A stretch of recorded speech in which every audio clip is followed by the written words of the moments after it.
Hi, welcome to Hospice Care and Palliative Services Facebook Live series, Grief and Wellness in Uncertain Times. My name is Edna Brown and I'm a Hospice Care and Palliative Services social worker here in Ithaca. Today I'm going to share with you some self-care tips to help you ease anxiety, distress, worry, lack of focus during this pandemic that we find ourselves in. Why talk about self-care right now? Well, so many of us are experiencing some anxiety, some worry, some stress.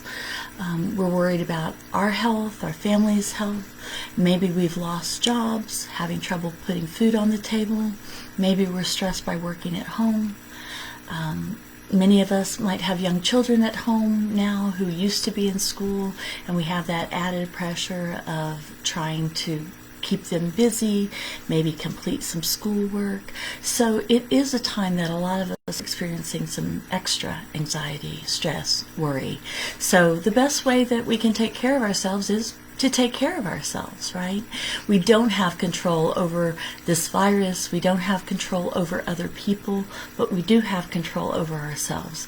And we can choose to do those things that we find are helpful for calming our nervous systems and helping us get through this crisis. Because if we don't, they're going to take a physical and an emotional toll on us. We want to remain physically healthy, emotionally healthy through this time. So some of my tips are pretty basic, and you might say I know those, but I'll remind you of them. The very first one is sleep. As a country, as a society, we haven't been getting the sleep that our mothers and fathers got a couple generations ago. I watched a webinar the other night, and they said that a couple generations ago, Americans averaged 9 hours of sleep a night. And right now we're averaging 6 hours and 40 minutes per night. So we are surviving on almost 2.5 hours less sleep than what people in a couple generations ago survived on. And I'd say we're probably not doing that very well, given the rates of anxiety and depression in this country. So some of the sleep experts that you can check into will give you most of the same advice, and I'll share those with you now. One is to keep a routine. Routine is going to help us in this time that we don't have a routine. And so going to bed every night at the same time and getting up every morning at the same time can be really a self-care tool during this time. Our bodies need sleep as fuel as well as food as fuel. So taking care of our bodies by getting enough sleep is really important. Experts suggest that you go to bed at the same time every night, that you get off screens an hour or two before you try to sleep, that you sleep in a cool room with no distractions. Some people have trouble falling asleep in normal times, in typical times, so maybe you're having an even harder time now. You can check with your doctor for some tips. I know several people use more natural substances. They might drink chamomile tea, they might take a melatonin supplement, they might drink a glass of warm milk or eat a turkey sandwich before they need to fall asleep. All these things can be helpful, and definitely leaving out some things like caffeine later in the day and too much alcohol. Alcohol and caffeine tend to give us not the best sleep. So getting those out of our diet, or at least not consuming too much of them during the day, can help our sleep patterns. The next topic I wanted to bring up in terms of healthcare is during this time, and self-care is really paying attention to how we fuel our bodies. You know, are we giving ourselves healthy foods during this time?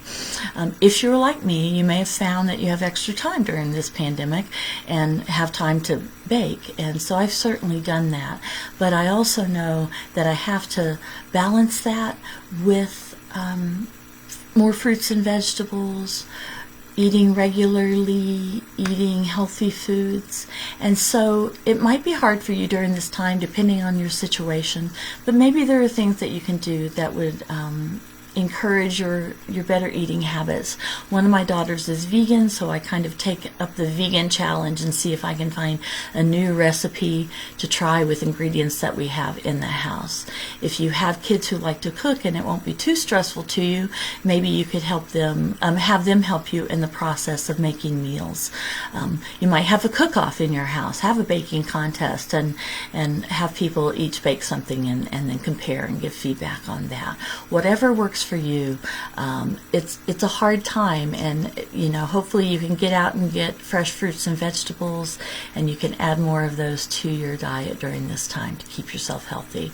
And I'd also say drink lots of water. It's time to hydrate and stay hydrated if you're not, and that also can soothe your body during these times.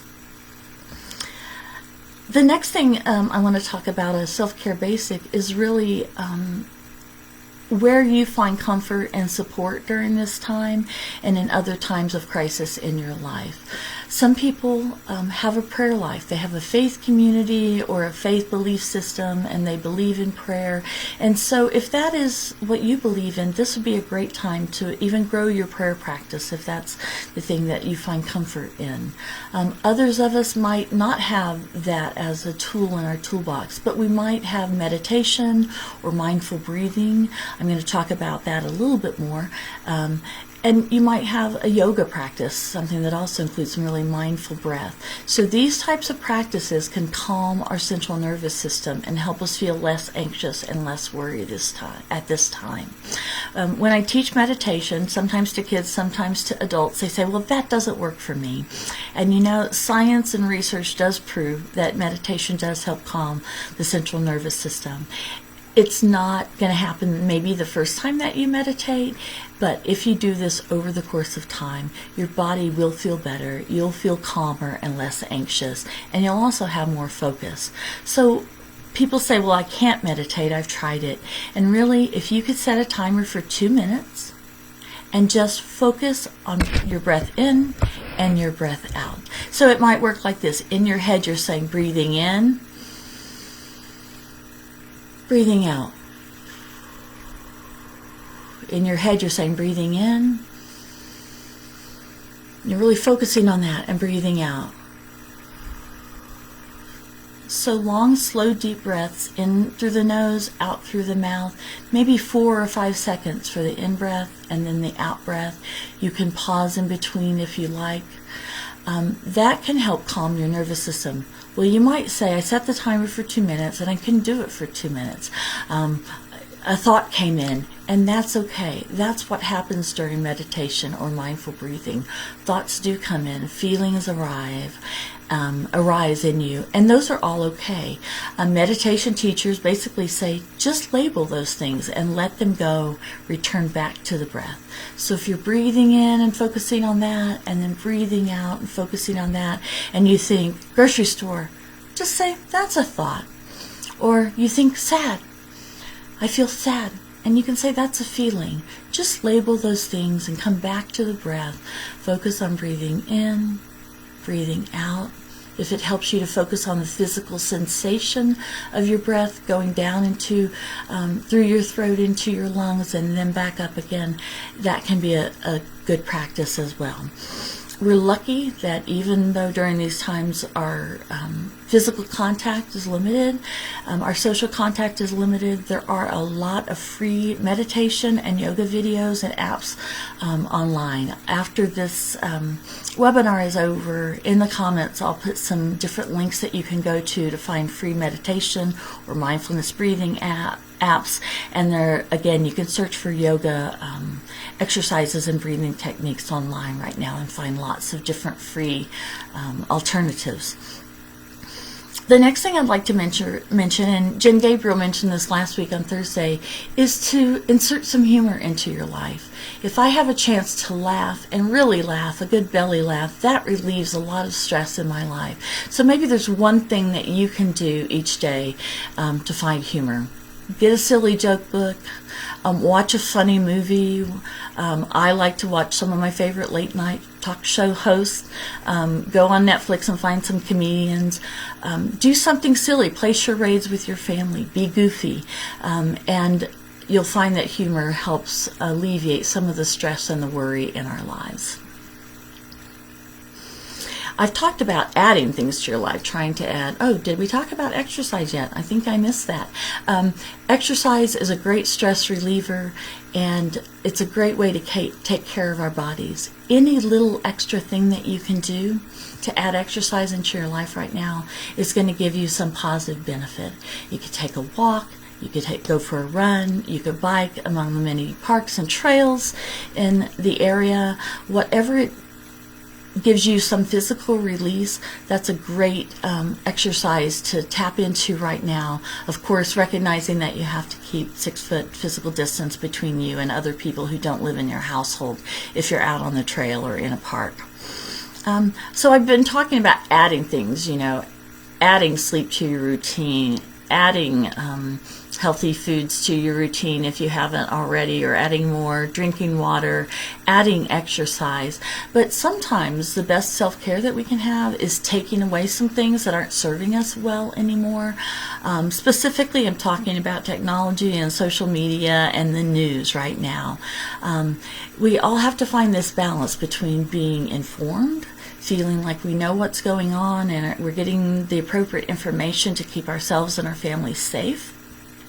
But we have to balance that with not being consumed all day by press briefings and news releases and radio shows, online commentators. So if these things and staying on social media and staying in contact with the news do give you stress, do increase your anxiety and worry, then give yourself a limit.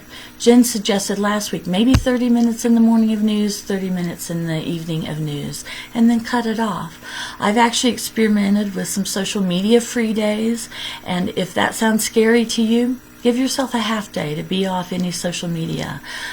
Though sometimes it can be comforting, mindful activities, scrolling through Facebook or Instagram or TikTok, and those might include humor and give us a laugh. To be connected all day long via technology is usually not stress reducing and self-care for most of us. So I just suggest you play around with having less in your life, especially less things that might stress you, like the news and social media. The next thing I'll just suggest, and Jen kind of touched on this Thursday too, is get creative. And this doesn't mean, you have to go, create fabulous things during this time. We are in a really uncertain time. But you might want to brainstorm a list of things that bring you joy, that make you happy. If you're a handcraft person and knitting, crocheting, sewing make you happy, try to find some time in your life during this time to practice those. If you love music, sit and sing or play an instrument or listen to concerts on social media. Look up Netflix and watch some concerts. Whatever kind of music that you enjoy, put that on and listen to it. Really listen to it, maybe while doing nothing else, just focusing on that. You may have hobbies that you haven't had time for that you'd like to pick up. I like photography. You might like journaling, writing your thoughts and feelings down in a notebook. I like to go to fiction books to read, to go someplace else, to be transported to a place other than where I'm at for times during the day. I love poetry, so I might read some Mary Oliver to kind of help escape from my household during these times and get into nature in a literary way before I can do it after work in a physical way. You might want to try some games or puzzles. And definitely lots of people are talking about gardening at this time. So if that brings you joy and relieves your stress, get out there and get your hands in the dirt.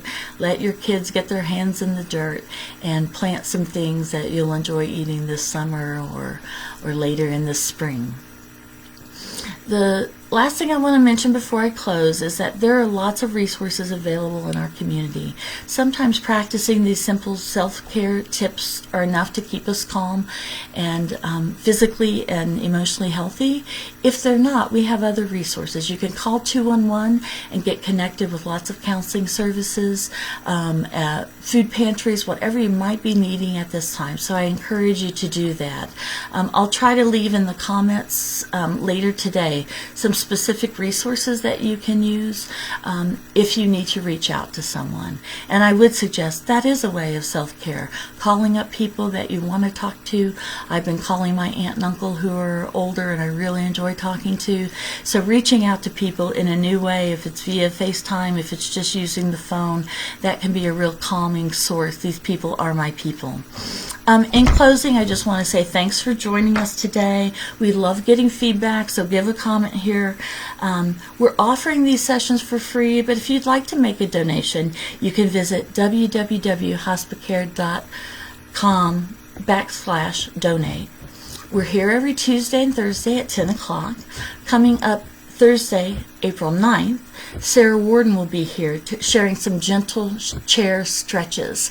So come ready with probably a firm back chair to do some stretches with Sarah on Thursday at 10. If you can't join us live, the videos will be posted here on Facebook and at www.hospicare.org/blog. Thanks so much. Have a great day. Go and take good care of yourselves.